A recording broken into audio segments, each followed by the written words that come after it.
NCI ನ್ಯೂಸ್ಗೆ ಸ್ವಾಗತ. ನಾನು ನಿಮ್ಮ PH ನಾಯ್ಕೋಡಿ. 2 ತಿಂಗಳಾದರೂ ಟಿಸಿ ಬದಲಾವಣೆ ಇಲ್ಲ. ಖಂಡೇಕಾರ್ ವಸ್ತಿಯಲ್ಲಿ ತೀವ್ರ ಕುಡಿಯುವ ನೀರಿನ ಸಮಸ್ಯೆ, ಗ್ರಾಮಸ್ಥರ ಆಕ್ರೋಶ.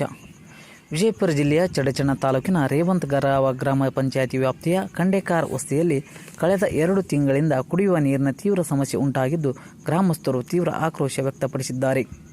ವಸ್ತಿಯ ಬೋರ್ವೆಲ್ಗೆ ಸಂಪರ್ಕ ಹೊಂದಿದ ವಿದ್ಯುತ್ ಟ್ರಾನ್ಸ್ಫಾರ್ಮರ್ ಟಿಸಿ 2 ತಿಂಗಳ ಹಿಂದೆ ಸುಟ್ಟು ಹೋಗಿದ್ದು, ಇದುವರೆಗೆ ಅದನ್ನು ಬದಲಾಯಿಸಿಲ್ಲ.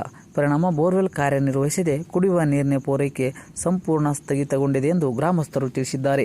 ಈ ಕುರಿತು ಗ್ರಾಮ ಪಂಚಾಯಿತಿ ಅಭಿವೃದ್ಧಿ ಅಧಿಕಾರಿ ಅವರಿಗೆ ಹಲವು ಬಾರಿ ಮನವಿ ಸಲ್ಲಿಸಿದರೂ ಯಾವುದೇ ಪರಿಣಾಮಕಾರಿ ಕ್ರಮ ಕೈಗೊಳ್ಳಲಾಗಿಲ್ಲ ಎಂದು ಆರೋಪಿಸಿರುವ ಗ್ರಾಮಸ್ಥರು ಅನೇಕ ಬಾರಿ ಪಂಚಾಯಿತಿ ಕಚೇರಿಗೆ ಭೇಟಿ ನೀಡಿದರೂ ಸಮಸ್ಯೆಗೆ ಶಾಶ್ವತ ಪರಿಹಾರ ದೊರೆತಿಲ್ಲ ಎಂದು ಅಸಮಾಧಾನ ವ್ಯಕ್ತಪಡಿಸಿದರು. ಕುಡಿಯುವ ನೀರಿನ ಕೊರತೆಯಿಂದ ಮಹಿಳೆಯರು, ಮಕ್ಕಳು ಹಾಗೂ ವೃದ್ಧರು ತೀವ್ರ ಸಂಕಷ್ಟ ಅನುಭವಿಸುತ್ತಿದ್ದು, ದೂರದ ಪ್ರದೇಶಗಳಿಂದ ನೀರು ತರುವ ಅನಿವಾರ್ಯತೆ ಎದುರಾಗಿದೆ ಎಂದು ಸ್ಥಳೀಯರು ತಿಳಿಸಿದ್ದಾರೆ. ಸಂಬಂಧಪಟ್ಟ ಅಧಿಕಾರಿಗಳು ಕೂಡಲೇ ಸ್ಥಳಕ್ಕೆ ಭೇಟಿ ನೀಡಿ ಸುಟ್ಟು ಹೋಗಿರುವ ಟ್ರಾನ್ಸ್ಫಾರ್ಮರ್ ಅನ್ನು ತುರ್ತಾಗಿ ಬದಲಾಯಿಸಿರುವುದರೊಂದಿಗೆ ಬೋರ್ವೆಲ್ ದುರಸ್ತಿಪಡಿಸಿ ವಸ್ತಿಗೆ ನಿರಂತರ ಕುಡಿಯುವ ನೀರು ಹಾಗೂ ವಿದ್ಯುತ್ ವ್ಯವಸ್ಥೆ ಕಲ್ಪಿಸಬೇಕು ಎಂದು ಗ್ರಾಮಸ್ಥರು ಆಗ್ರಹಿಸಿದ್ದಾರೆ. ಸಮಸ್ಯೆ ಮುಂದುವರಿದರೆ ಉಗ್ರ ಹೋರಾಟ ನಡೆಸುವ ಎಚ್ಚರಿಕೆಯನ್ನು ಸಹ ಅವರು ನೀಡಿದ್ದಾರೆ.